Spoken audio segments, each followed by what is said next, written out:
Hello friends, welcome to the GS foundation. एक बार फिर से स्वागत करता हूं आप सभी छात्रों का जीएस फाउंडेशन के इस ऑनलाइन प्लेटफॉर्म पे। और दोस्तों, मैं आपको क्लियर कर देना चाहता हूं कि मैं जो हूं लगातार आपके लिए जेटेट 2025 के लिए हिस्ट्री की क्लास ला रहा हूं। उसी क्रम में आज हम लोग करने वाले हैं गवर्नर जनरल और उनके कार्यकाल का चौथा वीडियो। इससे पहले 3 वीडियो आपको उपलब्ध करा चुका हूं दोस्तों। यदि आपने उन वीडियो को नहीं देखा है तो आप मेरे प्लेलिस्ट में जाकर देख सकते हैं, ठीक है। तो मेरा आपसे ये रिक्वेस्ट रहेगा कि फटाफट से इस सेशन को आप अपने दोस्तों के साथ शेयर कर दीजिए, अपने रिश्तेदारों में से सेशन शेयर कर दीजिए। और जितने भी जेटेट के एस्पिरेंट हैं जो आपके साथी हैं दोस्तों, उन सभी के साथ इस वीडियो को आप ज़रूर शेयर कर दीजिएगा। चलिए स्टार्ट कर लेते हैं without any waste of time. चलिए देखते हैं पहला प्रश्न। देखिए पहला प्रश्न क्या कहता है।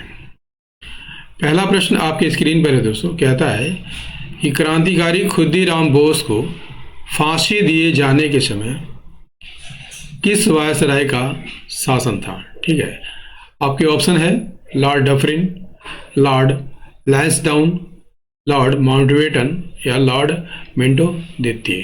ठीक है, तो दोस्तों खुदीराम बोस, ठीक है, किस समय वायसराय कौन थे? तो लॉर्ड मिंटो द्वितीय थे। लॉर्ड मिंटो द्वितीय थे। ठीक है, इनका कार्यकाल कब से कब तक था? 1905 से 1910 तक था। ठीक है, और खुदीराम बोस को फांसी कब दी गई थी? 1908 में दी गई थी। इसका सही आंसर क्या हो जाएगा? ऑप्शन डी सही आंसर हो जाएगा। लॉर्ड मिंटो द्वितीय उस समय वायसराय थे। ठीक है, चलिए इससे संबंधित पॉइंट्स को देखेंगे। देखिए, क्रांतिकारी खुदीराम बोस को फांसी दिए जाने के समय वायसराय कौन थे? लॉर्ड कर्जन यहाँ पर नहीं थे दोस्तों, मिंटो द्वितीय थे। ठीक है, कौन थे? मिंटो द्वितीय थे। यहाँ पर खुदीराम बोस की बात कर लिया जाए तो फांसी कब दी गई थी? 11 अगस्त 1908 को खुदीराम बोस को फांसी दी गई थी। क्या कारण था दोस्तों? देखिए, वे भारत के सबसे कम उम्र के क्रांतिकारी थे। ठीक है, किस लिए उन्हें फांसी दिया गया था? तो याद रखिएगा, मुजफ्फरपुर षड्यंत्र केस में शामिल होने के बाद उन्हें फांसी दिया गया था। क्लियर? देखिए, इस षड्यंत्र में उन्होंने ब्रिटिश न्यायाधीश डगलस किंग्सफोर्ड की हत्या करने की कोशिश की थी। इसीलिए खुदीराम बोस को यहाँ पर फांसी दी जाती है 11 अगस्त 1908 को। ठीक है, चलिए नेक्स्ट क्वेश्चन करते हैं। अगला सवाल क्या है? कहता है किस वायसराय के शासनकाल में वर्ष 1911 में दिल्ली दरबार का आयोजन किया गया था? है ना, ऑप्शन क्या है? Lord Mayo, Lord Hardinge, Lord Strachey या लॉर्ड नेपियर। तो दिल्ली दरबार का आयोजन कब किया गया था? 1911 में किया गया था। ठीक है, उस समय वायसराय कौन थे? Option B is the correct answer, Lord Hardinge थे। ठीक है, कौन थे? Lord Hardinge. ठीक है, देखिए, साल 1911 में दिल्ली दरबार का आयोजन किया गया था। बता चुका हूं कब 1911 में दिल्ली दरबार का आयोजन किया गया था। उस समय वायसराय कौन थे? लॉर्ड हार्डिंग थे। ठीक है, लॉर्ड हार्डिंग द्वितीय की बात कर लिया जाए तो 1910 से 1916 तक इनका कार्यकाल था, जो कि भारत के वायसराय थे। ठीक है, देखिए, इस दरबार में उस समय के सम्राट जो है ब्रिटिश सम्राट जॉर्ज पंचम थे। ठीक है, और महारानी मैरी ने भारत की राजधानी को कोलकाता से दिल्ली स्थानांतरित करने की घोषणा की थी। ठीक है, दिल्ली स्थानांतरित करने की घोषणा किसने की थी? जॉर्ज पंचम ने की थी। जॉर्ज पंचम ने यहाँ राजधानी को कलकत्ता से दिल्ली स्थानांतरित करने का घोषणा किया था। देखिए, इस दरबार में याद रखिएगा बंगाल विभाजन को रद्द कर दिया जाता है। ठीक है, आप सभी जानते हैं दोस्तों कि लॉर्ड कर्जन ने ठीक है 1905 में बंगाल विभाजन की घोषणा की थी। ठीक है, कब की थी? 20 जुलाई 1905 को। इस डेट को भी आप याद रखिएगा, घोषणा की थी। तो रद्द जो है 1911 में हुआ था। देखिए, इस दरबार के बाद 13 फरवरी 1931 को लॉर्ड इरविन ने नई दिल्ली को भारत की नई राजधानी घोषित किया था। भारत की राजधानी कब घोषित की गई थी? 13 फरवरी 1931 को, ठीक है, लॉर्ड इरविन के द्वारा, ठीक है। चलिए नेक्स्ट क्वेश्चन है, भारत सरकार अधिनियम 1919 को लागू किए जाने के समय, ठीक है, भारत का वायसराय कौन था? भारत सरकार अधिनियम 1919 को चेम्सफोर्ड सुधार के नाम से भी जाना जाता है, ठीक है, चेम्सफोर्ड सुधार के भी नाम से जाना जाता है। तो उस समय वायसराय कौन थे? Option A is the correct answer, Lord Chelmsford थे, ठीक है। देखिए, भारत सरकार अधिनियम 1919 को लागू किए जाने के समय भारत के वायसराय कौन थे? लॉर्ड चेम्सफोर्ड थे, ठीक है। इस अधिनियम को मॉन्टेग्यू चेम्सफोर्ड सुधार के नाम से भी जाना जाता है। क्लियर? देखिए, इस वजह से इस अधिनियम के पारित होने के समय लॉर्ड मॉन्टेग्यू भारत के सचिव थे। यह अधिनियम ब्रिटिश संसद में लाया गया था। क्लियर? देखिए, इसका उद्देश्य क्या था? भारत के प्रशासन में भारतीयों की भागीदारी को बढ़ाना था। क्लियर? देखिए, यह अधिनियम कब से कब तक लागू रहा? 1919 से 1929 तक लागू रहा, ठीक है। देखिए, अगला सवाल देखते हैं। अगला सवाल है, भारत में आने वाला एकमात्र यहूदी वायसराय कौन था? ऑप्शन है Lord Napier, Lord Northbrook, Lord Ritton या लॉर्ड लिटन। इसका सही आंसर हो जाएगा दोस्तों, यहूदी लॉर्ड रीडिंग थे, ठीक है। लॉर्ड रीडिंग भारत में आने वाले अंग्रेजी वायसरायों में एकमात्र यहूदी वायसराय थे, ठीक है। उनका कार्यकाल कब से कब तक था? 1921 से 1926 ईस्वी तक उनका कार्यकाल था, ठीक है। इस दौरान जो है प्रिंस ऑफ वेल्स भारत आए थे और उसी समय मोपला विद्रोह हुआ था। दोस्तों, मोपला विद्रोह कहाँ हुआ था? आपको कमेंट करके बताना है, ठीक है। मोपला विद्रोह कब हुआ था? 1921 में हुआ था। कहाँ पर हुआ था दोस्तों? कहाँ पर हुआ था? आप इसे कमेंट में बताइएगा। क्लियर? चलिए अगला सवाल क्या कहता है। अगला सवाल है, 25 जून 1945 को आयोजित शिमला सम्मेलन के समय भारत का वायसराय कौन था? ये शिमला सम्मेलन कब होता है? 1945 में होता है। आपको यहाँ पर बताना है कुछ समय भारत के वायसराय कौन थे। ऑप्शन है नॉर्थब्रुक, लॉर्ड वेवेल, लिटन या रिपन, ठीक है। आंसर कीजिए दोस्तों। शिमला सम्मेलन के समय जो वायसराय थे कौन थे? लॉर्ड वेवेल थे। Option B is the correct answer. देखिए, इससे संबंधित पॉइंट्स, ये शिमला सम्मेलन पहले देख लेते हैं। 25 जून 1945 के होते हैं, ठीक। उस समय भारत के वायसराय कौन थे? लॉर्ड वेवेल थे, ठीक है। वायसराय लॉर्ड वेवेल और ब्रिटिश भारत के प्रमुख राजनीतिक नेताओं के बीच ये सम्मेलन हुआ था। इस सम्मेलन में मुस्लिम लीग का नेतृत्व किसने किया था? तो मुस्लिम लीग का नेतृत्व जो है मोहम्मद अली जीना ने किया था। और कांग्रेस का प्रतिनिधित्व किसने किया था? तो मौलाना अबुल कलाम आज़ाद ने किया था, ठीक है। कांग्रेस और मुस्लिम लीग के बीच मतभेद के कारण, ठीक है, इसमें मुस्लिम लीग और कांग्रेस के बीच मतभेद हो गया था। लॉर्ड वेवेल ने 14 जुलाई 1946 को इस सम्मेलन को विफल घोषित कर दिया, ठीक है। यानी शिमला सम्मेलन पूरी तरह विफल हो गया था। देखिए अगला सवाल, 3 जून 1947 को भारत विभाजन के लिए किस योजना की घोषणा की गई थी? तो आप सभी जानते होंगे दोस्तों, is a very very important question for your exam. काफ़ी इंपॉर्टेंट सवाल है ना। देखिए, sir John Macpherson, Lord Cornwallis की माउंटबेटन प्लान की या सर जॉन सॉर की विभाजन के लिए किस योजना की घोषणा की गई थी? इसका सही आंसर हो जाएगा दोस्तों, इसकी घोषणा माउंटबेटन प्लान की घोषणा यहाँ पर की गई थी। क्लियर? देखिए, भारत विभाजन के लिए माउंटबेटन प्लान लाया गया था। कब लाया गया था? 3 जून 1947 को, ठीक है। लॉर्ड माउंटबेटन ब्रिटिश भारत के आखिरी वायसराय थे, ठीक है।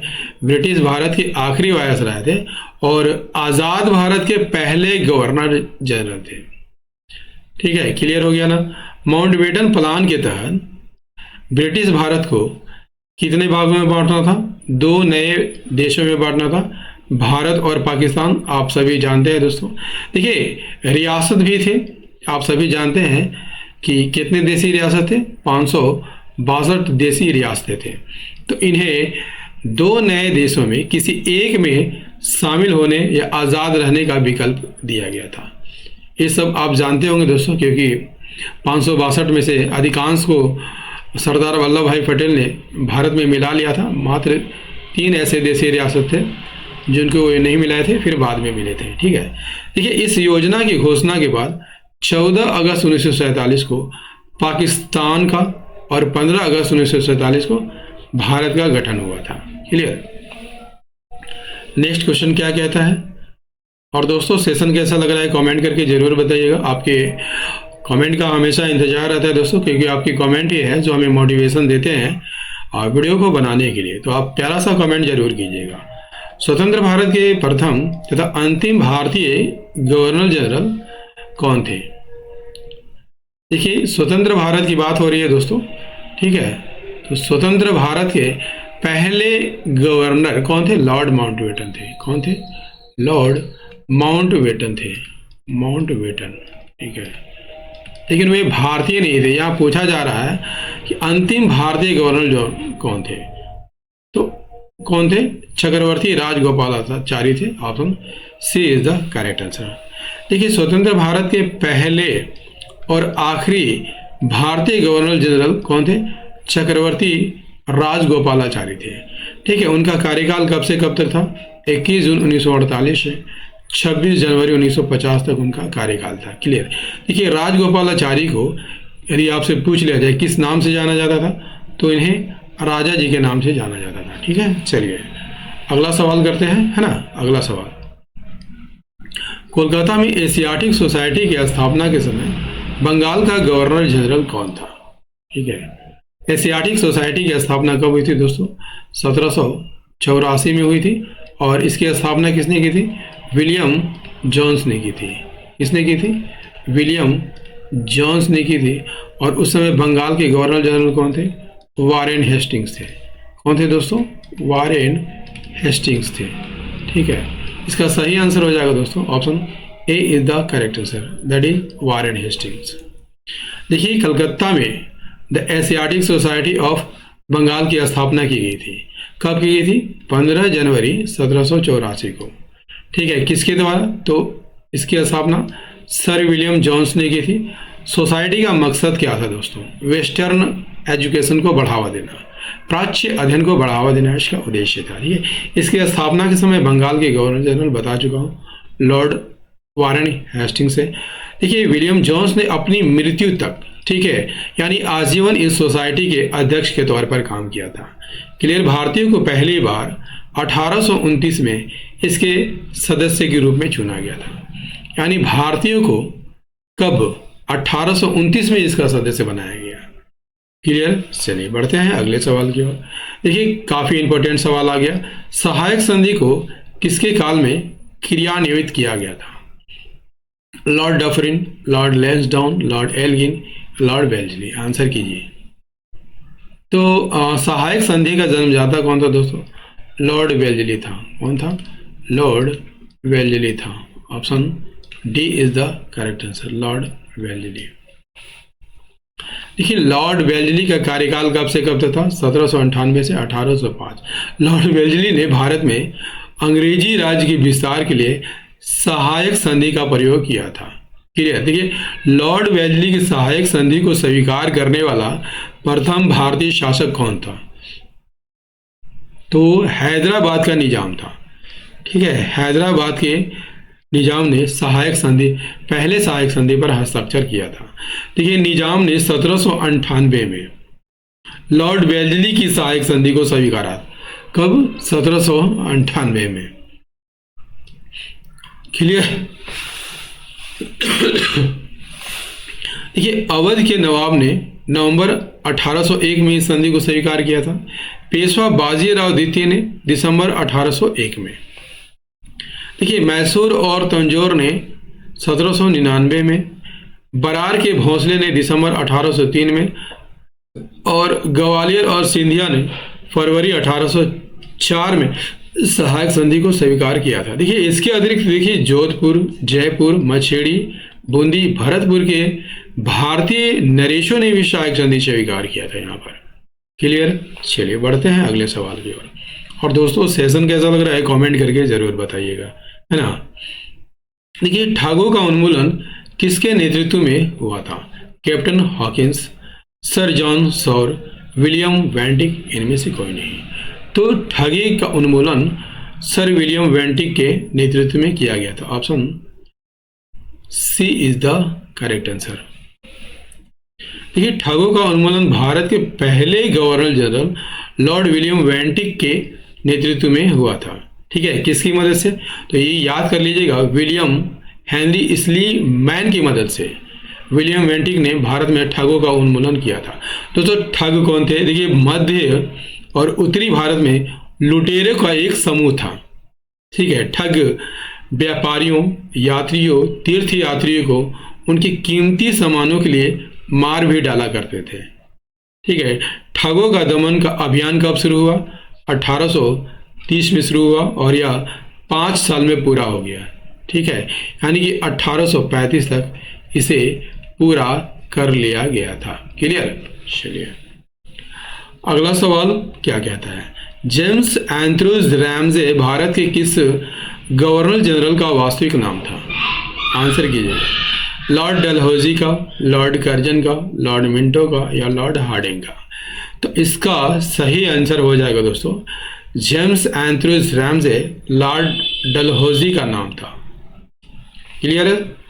देखिए जेम्स एंड्रू ब्राउन राम से भारत के गवर्नर जनरल लॉर्ड डलहौजी का वास्तविक नाम था। काफी इंपॉर्टेंट फैक्ट है दोस्तों। ठीक है, लॉर्ड डलहौजी की बात कर लिया जाए तो इनका कार्यकाल कब से कब तक होता है? 1848 से 1856 तक इनका कार्यकाल होता है। भारत में औपनिवेशिक शिक्षा प्रणाली की नींव रखी थी लॉर्ड डलहौजी ने। इसके साथ ही रेलवे, इलेक्ट्रिक टेलीग्राफ, डाक व्यवस्था की शुरुआत उन्होंने की थी। साथ ही लोक निर्माण विभाग की स्थापना इसी के काल में की गई थी। क्लियर। अवध के नवाब वाजिद अली शाह पर कुशासन का आरोप लगाते हुए उनका विलय करवाया गया था।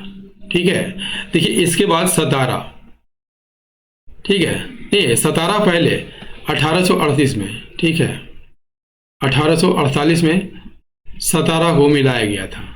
ठीक है, इसके बाद जैतपुर, संबलपुर, उदयपुर, झांसी, नागपुर, कैरोली जैसे प्रदेशों का भी विलय यहाँ पर कर लिया गया था। क्लियर।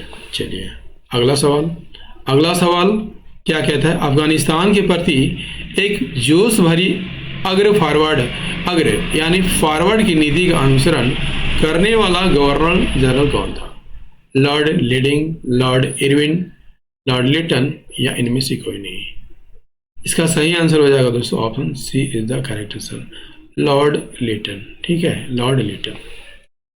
देखिए अफगानिस्तान के प्रति फॉरवर्ड नीति अपनाने वाले गवर्नर कौन थे?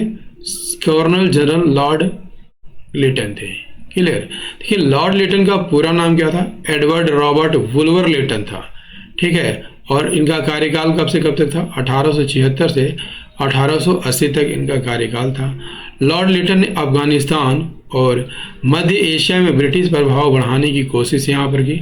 लॉर्ड लिटन की अफगान नीति की वजह से, ठीक है, 1878 से 1800 के बीच दूसरा एंग्लो अफगान युद्ध हो गया था। क्लियर। बढ़ते हैं अगले सवाल की ओर। देखिए अगला सवाल क्या है? भारत का कौन सा गवर्नर जनरल ओवन मेरेडिथ नाम से कविताएं लिखता था? ये भी सवाल काफी परीक्षाओं में पूछा गया है। Lord Lytton, John Lawrence, Lord Mayo या जॉन एस्ट्रेची? आंसर कीजिए।